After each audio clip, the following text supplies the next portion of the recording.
السلام الله عليكم ورحمة الله وبركاته. dhegeystayaal kusoo dhawaada barnaamijka ciyaaraha Nasr Xasan Maxamed Nasrin ayaa idila socodsiin doonta barta ciyaaraha.com naad kala socon doontaan.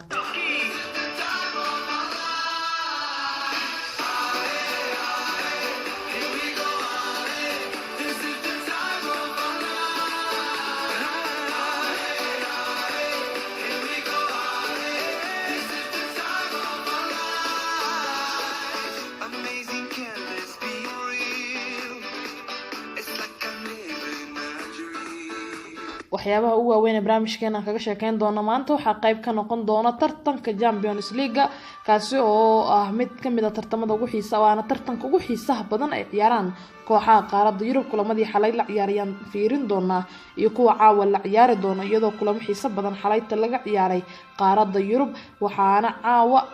kulamada la ciyaari doona intaan ugu gudagalin waxaan fiirin doonaa kulamadii xalayta la ciyaaray iyo tababarayaasha qaabka ay u kala guuleysteen ayaan fiirin doonaa xalayta ciyaarihii dhacay waxay ka bilaawdeen group E F G ilaa iyo H ayaa la ciyaaray iyadoo waliba kooxo waaweyn ay guulo gaareen waxaana kamid ahaa kooxda kubadda cagta Bayern Munich kulan ka tirsanaa group E guul ayay gaareen iyagoo waliba guul ka gaaray kooxda kubadda cagta Benfica ciyaar 5 gool ay ku badisay kooxda kubadda cagta Bayern Munich waana mid kamid ah kulamadii goolasho ku badnaa la isku harqay balse kulankaas kulan ka horeeyay xilli hor soo dhacay Ajax ayaa 2 gool ibar kaga badisay kooxda kubadda cagta AEK Athens kooxda Bayern Munichna gurigeeda garoonka caalamiga Allianz Arena 5 gool iyo kaga badiyeen kooxda kubadda cagta Benfica qaybta hore 3 gool ibar ayaa lagu kala nastay kooxda Bayern Munich ay ku hogaaminaysay ciyaarta waxaana goolasha xilli horeba kala qaybsaday ciyaartoyda kala ah waa hogaamiyaasha kooxda Bayern Munich ninka lagu magacaabo Arjen Robben oo daqiiqadii 13aad ee ciyaarta gool qurux badan ugu shubay kooxda Benfica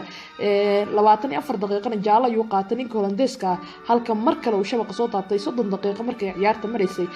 waxaana sidoo kale ciyaarta inta aan qaybta labaad la aadin ama qaybta nasiinada la aadin waxa soo gabagabeeyay 3 gool ka dhigay daqiiqadii 36aad ee ciyaarta hogaamiyaha xulka qaranka Poland ninka lagu magacaabo Robert Lewandowski sidaas ayay noqotay in 3 gool ibar ciyaarta ay ku kala nastaan labada kooxood marka dib la isugu soo laabtay gool nafsoo celisa waxa uu dhaliyay kooxda Benfica xidig lagu magacaabo Gedson Fernandes kaasi oo daqiiqadii 46aad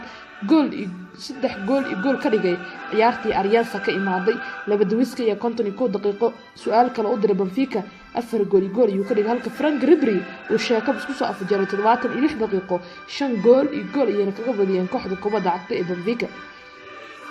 ciyaartii ka dhacday garoonka Allianz Arena waxaa garsoore ama dhexdhexaadii ka ahaa garsooraha reer Talyaani ninka lagu magacaabo Daniele Orsato waxaana u soo xaadirtay garoonka baaxadda weyn ee Allianz Arena 70,000 oo taageerayaal ah waana wuxuu kamid ahaa dabcan mid kamid ah habeenadii ugu xiisaha badnaa ee soo maray garoonka Allianz Arena group F kulamo xiiso badan ayaa laga ciyaaray kooxaha Hoffenheim iyo kooxda kubadda cagta Shakhtar Donetsk ayaa ku heshiiyay 3-2 Shakhtar iyagoo Jarmal ku sugan ayay ka soo badiyeen kooxda kubadda cagta Hoffenheim waana kulan ka tirsan group F kulankii ugu xiisaha badnaa wuxuu dhex maray groupkaasi kooxaha Manchester City iyo kooxda kubadda cagta Olympic Lyon waxaan ogeyn waqtii hore ciyaartii ka dhacday Etihad Stadium 2 gool Sky Blue looga badiyay balse ciyaartii mar kale lugtii labaad labadan kooxood ciyaartii Faransiiska ka dhacdayna waxaad moodaa in ay guul gaartay kooxda kubadda cagta Anrado ay labada kooxood ay barbardhac ku kala bixi waayeen marka aan fiirino ciyaartaani qaybteedii hore waxaa lagu kala nastay barbardhac Ibra waxaana goolka ku horeeyay inta aanan gool uusan dhalin ka hor 23 daqiiqo iyo 34 daqiiqo waxaa min laba jaalo kala qaatay labada ciyaartooy ee ka tirsan kooxda kubadda cagta Manchester City Fernandinho iyo waliba ninka lagu magacaabo Raheem Sterling balse 55 daqiiqo waxaa la isdhahay dabcan mar kale kooxda City guul darama loogu celin rabaa oo Lyon ma badin doonto Maxwell xidig lagu magacaabo ayaana 55 daqiiqo gool ugu shubay Guardiola kooxdiisa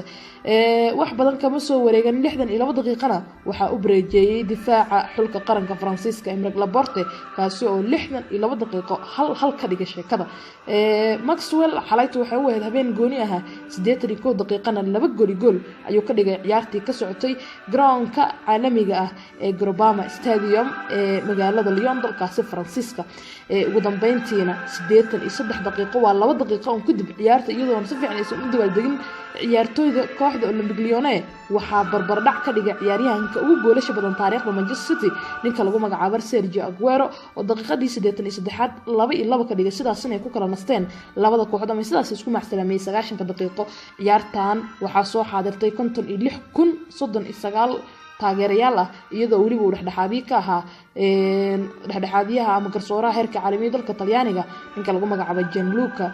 Rogi waxayna ahayd ama ciyaartaasina waxay kamid ahayd ciyaarihii ugu xiisaha badnaa tartanka UEFA Champions League iyadoo oo Manchester City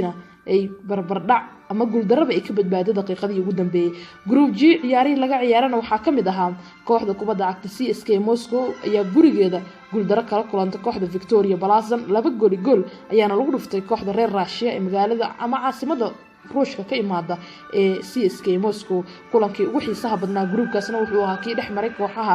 Roma iyo kooxda kubadda cagta Real Madrid labada kooxood ee ka wada imaada ama ka kala imaada caasimadaha Talyaaniga iyo caasimadda Spain ee Madrid iyo Roma ayaa kulankoodu ahaa mid xiiso badan ciyaartaana shalayto waxaa la sii hadalhayay kooxda Roma in guul ay ka gaari karto Real Madrid maadaama Real guuldarro ay kala soo kulmeen kulankii la soo dhaafay horyaalka kooxda kubadda cagta Ever balse taasi ma dhicin 47 daqiiqo ciyaarta u maraysa oo waliba markii laga soo laabtay nasashada qaybtii labaad ciyaartana ee bilow tahay Gareth Bale ayaa gool qurux badan ku dharbaaxay kooxda kubadda cagta Roma iyadoo oo aan wax badan is weydiinina 59 daqiiqo waxa goolka Roma ugu celiyay xidiga lagu magacaabo Lucas Vazquez sidaas ayaan ku soo gabagabowday ciyaartii ka dhacday garoonka staadiyaha caalamiga Olympicana waxa uu soo daawashatay 59,124 oo taageerayaal ah waxaana dhexdhexaadii ka ahaa Salman Tarbin garsooraha lagu magacaabo u dhashay dalka Faransiiska kulankaasna wuxuu ahaa kulan kale oo xiiso badan ay wada ciyaareen kooxaha Roma iyo kooxda kubadda cagta Real Madrid sidoo kale ciyaarihii kale xiisaha badnaa ee la ciyaaray waxaa kamid ahaa groupkii ugu dambeeyay laga ciyaaray wuxuu ahaa group H waxaana isku arkay kooxaha Juventus iyo Valencia wuxuuna ahaa kulan xiiso badan garoonka caalamiga ah ee Allianz Stadium ayay ciyaartaasi ka dhacday magaalada Turin ee gobolka Piandamudo iyadoo oo labada kooxood qaybta hore lagu kala nastay barbardhac Ebra waxaa cajiib ahaa in garsoorihii ciyaartaas William Colom uu ama ninka reer Scotland uu bixiyay 3 jaalo ah midna uu qaatay Jeffrey Gondogbia Jose Gaya Rodrigo Bentancur waa qaybta hore ciyaarta waa waxa ugu weyn ee laga diiwaan geliyay maadaama wax gool aan iska dhalin balse markii laga soo laabtay 15 daqiiqo nasiinada xidiga hogaamiya xulka qaranka Booliska ninka lagu magacaabo Mario Mandzukic aan iraado xidiga xulka qaranka Croatia ninka lagu magacaabo Mario Mandzukic ayaa gool ugu shubay kooxda kubadda cagta Valencia 59 daqiiqo goolkaas kaliya waxa ka dambeeyay calaamado jaalle ay arursadeen kooxda Mastella ku ciyaarta waxaana ka qaatay jaalayaal ciyaartooyda kale Gonzalo Guedes Majid Jebutshwai iyo waliba xidiga lagu magacaabo Mukhtar Diaqibi halka Blaise Matuidi 83 daqiiqo uu jaalo qaatay isku soo wada duub istaadiyaha caalamiga ah ee Allianz Stadium waxa uu soo daawashatay 39,070 taageerayaal kuwaas oo u socodtumayeen badankood kooxda kubadda cagta ee Juventus isla groupkaasna ciyaar kale oo xiiso badan ayaa ka dhacday kooxda kubadda cagta Manchester United ayaa gurigeeda ku qaabishay kooxda yar ee Young Boys ciyaartoodana qaybtii hore barbardhac Eber ku soo dhamaatay inkastoo Nemanja Matic Antonio Valencia jaalayaal ka qaateen kooxda Manchester United haddana 90 daqiiqo iyadoo la isleeyahay Manchester marmar kale ma haddana barbardhac gool la'aan la gali doonta koox yar anagoo og toddobaadka la soo dhaafay barbardhac gool la'aan la galeen kooxda Crystal Palace ayaa waxa ka badbaadiyay xidiga xulka qaranka Belgium ninka lagu magacaabo Marwan Fellaini inkastoo taageerayaasha Manchester u yaqaanaan shaafiga Manchester isaga ayaana looga mahadceliyay guusha muhiimka ee kooxda Manchester ka gaarayeen Young Boys 90 daqiiqo iyo gool ugu shubay ciyaartii ka dhacday garoonka Old Trafford waxa uu soo xaadirtay 72,876 taageerayaal ah Falakis garsooraha lagu magacaabo ee reer Jarmal ayaana ciyaartaas dhexdhexaadiyay guud ahaanna waxay ahaayeen kulamadii xalayta laga ciyaaray tartanka UEFA Champions League waxa inoo soo socdo kulamada caawa laga ciyaari doono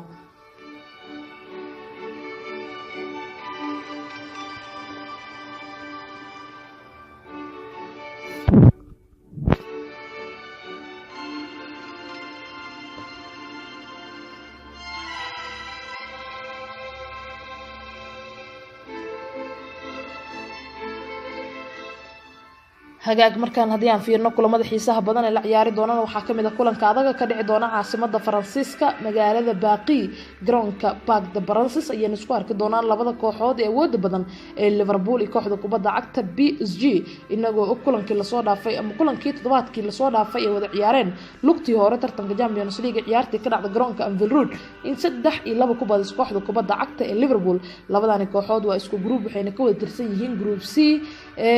waana kulanka ugu xiisaha badan toddobaadkan ay la ciyaari doonaan kastoo kulamo kale oo xiiso badan ay noo soo socdaan haddana Liverpool groupkan 6 dhibcood ayay ku hogaaminaysaa kooxda Paris Saint-Germain waxay leedahay 6 dhibcood waana mid ka mid ah gruubyada ugu dhibka badan waxaa ku gruub ah labadani kooxood kooxaha Tottenham iyo kooxda kubadda cagta Inter Milan waa gruubka ugu dhibka badan ee tartanka Champions League xilli ciyaareedkan yaanan qaldamin yaanan qaldamin group C ciyaaraha laga ciyaari doono guud ahaan kulamada la ciyaari doonayaan fiirin doonaa inagoo waliba PSG iyo Inter iyo Tottenham isku group ma ahan dabcan waxa isku group ah kooxaha Liverpool PSG iyo Napoli waa sababta loo leeyahay groupka ugu adag maadaama kooxda Napoli xitaa rajo u qabto inay ka mid noqdaan kooxaha wareegga 16 u gudbi doono aan u gudagalna baagdabaransis ciyaarta ka dhici doonto kulankan aad ayuu xiiso badan yahay Liverpoolna gurigooda iyo ku gulug soo gaareen kulankii la soo dhaafay iyadoo waliba Parisna ay diyaar u tahay markan inay ka cadgoostaan kooxda kubadda cagta ee Liverpool kulanka soo aadan baaqi waxay booqad doontaa garoonka kooxda booqdo halka Liverpoolna ay soo dhaweyn doonto Everton kulan derby Merseyside ah labada kooxoodna waxay ciyaari doonaan kulankan kadib kulamo ka tirsan horyaaladooda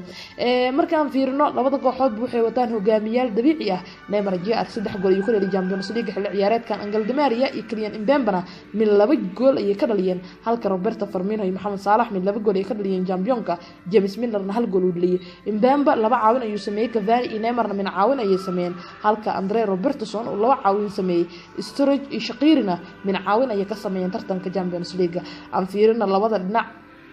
mid waxa hogaamiyay Thomas Tuchel midna waxa hogaamiyay ninka lagu magacaabo Jurgen Klopp xisaabta ku darsan labada tababar waxay ka sameeyeen hore u soo maamuleen kooxda kubadda cagta ee Borussia Dortmund markana tartanka Champions League ayay isku arki doonaan labada qabiir ee dalka Jarmalka Buffon ayaa ku soo bilaaban kara ciyaartooyda horkaca Thomas Tuchel sidoo kale kaliya waa xidig lagu magacaabo Kimpembe Silva iyo Marquinhos ayay noqon doonaan halka Bernat Rabiot Verratti iyo Munierna ay ka horeyn doonaan Neymar Cavani iyo Mbappe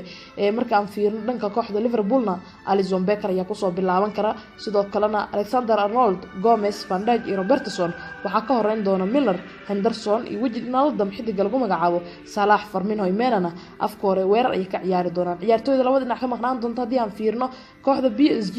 kaliya Neymar iyo Mbappe ayaa shaki ku jiri doona kulankan marka aan fiirno kooxda kubadda cagta Liverpoolna Alex Oxlade-Chamberlain kuma tashan doonto Sadio Mane dib ayuu u soo laabtay xidig lagu magacaabo Joseph Gomez na shaki ayaa ku jira kulanka inuu ciyaari karo saadaasha iskoor diyan fiirno waxay leeyihiin 2 gool waxa ku badin karta kooxda kubadda cagta ee Liverpool aan raado 2 gool waxa ku badin karta ay leeyihiin kooxda kubadda cagta Paris Saint-Germain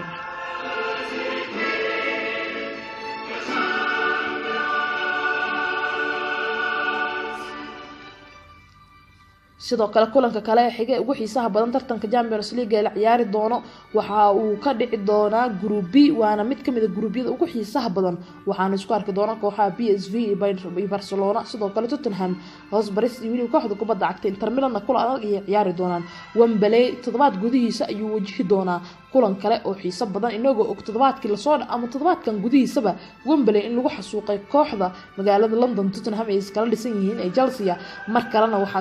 Wembley soo booqan doonto kooxda kubadda cagta Inter Milano Inter iyo waliba Tottenham kulankii ugu dambeeyay UEFA Champions League wareegga gruubyada lugta koowaad ee kala ciyaartay ka dhacday Jose Meza 2 gool ayaa loogu badiyay kooxda Tottenham balse labadani kooxood ee kulankaasi waxa kulan champion ugu dambeeyay labadani kooxood wada ciyaaraan marka laga soo tago kulankii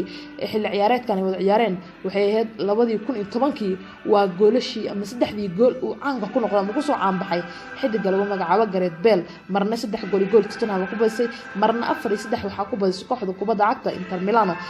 isku soo wada dub labadani kooxood groupkooda kaalinta labaad Inter Milan ayaa ku jirta 7 dhibcood ay leedahay Tottenham saddexaad ku jirta 4 dhibcood ay leedahay waa group ay isugu jiraan kooxo Barcelona Inter iyo Tottenham dhamaantoodna rajo waxay ka qabaan inay soo baxaan in Tottenham kulanka soo aadan Arsenal ayaa la ciyaari doonta waa kulan kale oo derby London ah alla Tottenham waxa loo naxariisanay waxa la isugu daray Chelsea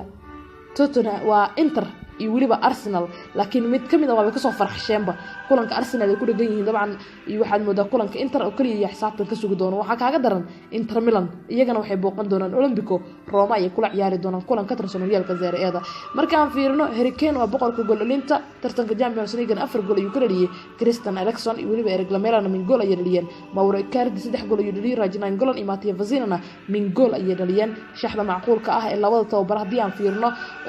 ninka hogaamiye kooxda Tottenham Mauricio Pochettino Hugo Lloris ayuu kusoo bilaabi karaa Ferguson iyo Toby Alderweireld waxaa ka dambeyn doona Ariel xidig lagu magacaabo Davies Diar iyo Sissoko waxaa ka horeyn kara Eriksen Ali Lamela iyo waliba Kane marka aan fiirino tababaraha hogaamiye kooxda kubadda cagta Inter Milan isagana wuxuu kusoo bilaabi karaa xidig lagu magacaabo Handanovic De Ambrosio De Vrij Skider Asamoah Cassino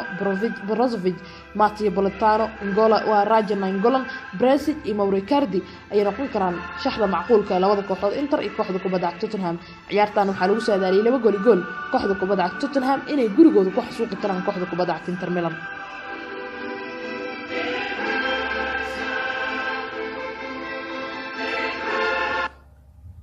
sidoo kale hadii aan fiirino kulamada kale la ciyaari doonana waxaa kamid ah kulan kale oo xiiso badan oo dhexmari doona kooxaha Atletico Madrid iyo kooxda kubadda cagta ee Monaco waa kulan kale oo xiiso badan ka tirsan group A isagana wuxuu ka dhici doona garoonka caalamiga Wanda Metropolitano labadan kooxood kulankii ugu horeeyay Champions League soo hor imaadaan wuxuu ahaa lugtii hore ciyaartii Stadio de Luis ka dhacday waxaana 2 gool ku badiyay kooxda kubadda cagta Atletico Madrid groupkan waxaa kaalinta labaad ku jirta kooxda kubadda cagta Atletico 9 dhibcood ay leedahay Monaco sanadkan waxay u badan tahay UEFA Europa League inay ka ciyaari doonaan maadaama 4 kulan ciyaareen hal dhibic oo kaliya ay leeyihiin Atletico kulanka soo aadan Girona ay aadi doonaan Monaco kulanka soo aadan Montpellier ay soo dhaweyn doonaan Antonio Griezmann 3 gool ayuu u dhaliyay kooxdiisa Atletico Madrid tartanka Champions League Douglas Costa iyo Coquelin min gool ay dhaliyeen halka Djibril Sidibe وأنرادو حدق لغو مقعب وغرانسر إبريم الزايلة من جول اللي كوحدو كوبادا عكتا موناكو فيليب لويس ديو كوستا يولي ونينك لغو مقعب أنتوني كريسمان من جول يولي اللي كوحدو كوبادا عكتا أتليتيكو مركان فيرنا أتليتيكو عيارتا وندم بوليتانا كدعي كرتا توبراها لغو مقعابو ديو سيميوني wuxuu ciyaari karaa Jan Oblak ayuu ku soo bilaabi karaa Philip Luis Hernandez Savage iyo Arias waxa ka horeyn doona Saul Niguez Koke Rodrigo iyo Angel Correa halka Douglas Costa oo ninka lagu magacaabo Diego Costa iyo waliba Antonio Griezmann ee afka hore weerar ugu ciyaari doonaan kooxda kubadda cagta Tottenham aan iraado kooxda kubadda cagta Atletico Madrid Atletico kulanka marka aan fiirno Atletico Madrid kulankan waxa lagu saadaaliyay waliba u dhaxayn doona kooxda kubadda cagta Monaco 2 gool iyo barna ku badin karto kooxda kubadda cagta Atletico Madrid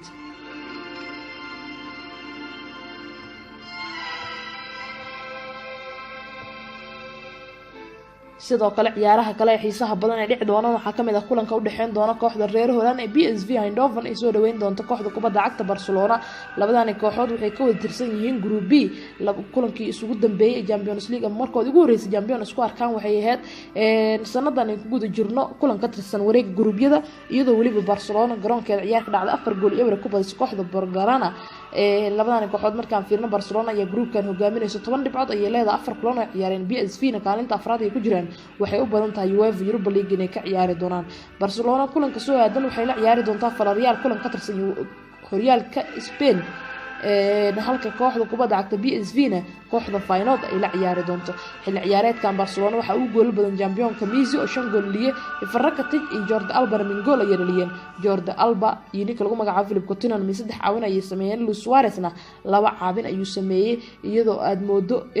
ninka lagu magacaabo Jordi Alba inuu ku soo baxay ciyaaryahan dhalinta iyo caawinta ka caawiyay kooxda kubadda cagta Barcelona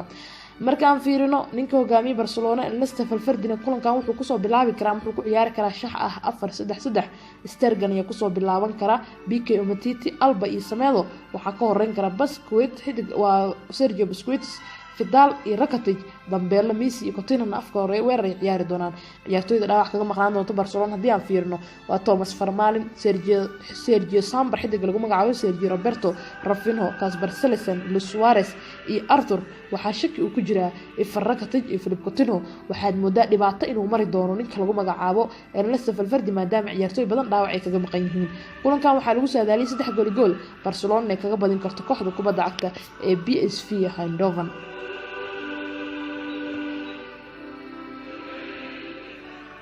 wararka suuqa ugu dambeeyay hal iyo laba haddii aan fiirnana waxyaabaha ugu waaweyn waxaa kamid ah waxaa kooxda kubadda cagta Manchester United ayaa lagu soo waramaya inay baadgob ugu jirto ciyaaraanka qadka dhexe ugu ciyaar kooxda Borussia Dortmund Alex Witsel kaasoo xilli ciyaareedka 2017 kula qaatay kooxda reer Jena ee Tianjin Quanjin laakiin xagaagan ayuu si rasmi kaga mid noqday kooxda kubadda cagta ee Borussia Dortmund 2022 ayuu heshiiskiisa dhix doona laakiin ESPN waxay leedahay Manchester ayaa diyaar waa ciyaaraankan inay gacanta kusoo dhigaan Manchester United waxay u aragtaa xidigan inuu yahay xal degdeg ah kooxda ay heli karto dhanka kalena weeraryahanka Paris Saint-Germain Neymar Jr ayaa lagu soo waramayaa inuu heshiis la gaaray kooxda heysatoryaalka Faransiiska isagoo ogolaan doono inuu ka tago dhamaadka xilli ciyaareedkan ciyaaryahanka ugu qaalisan adduunka ayaa si lama filaan ah loola xiriirinayaa dib ugu laabashada kooxda ku guuleystay ama kooxda difaacanaysa horyaalka La Liga Spain isagoo waliba ciyaaryahankan 15 bilood wax ka yar ku sugnaa kooxda Paris Saint-Germain laakiin Barcelona ayaa lagu soo waramayaa dib inay u qaadan doonto ciyaaryahankeeda hore waxaana la sheegay xidig heerka caalami ee dalka Brazil 177 milyan inuu dib ugu laaban doono gobolka Catalonia Barcelona uu ka mid noqon doono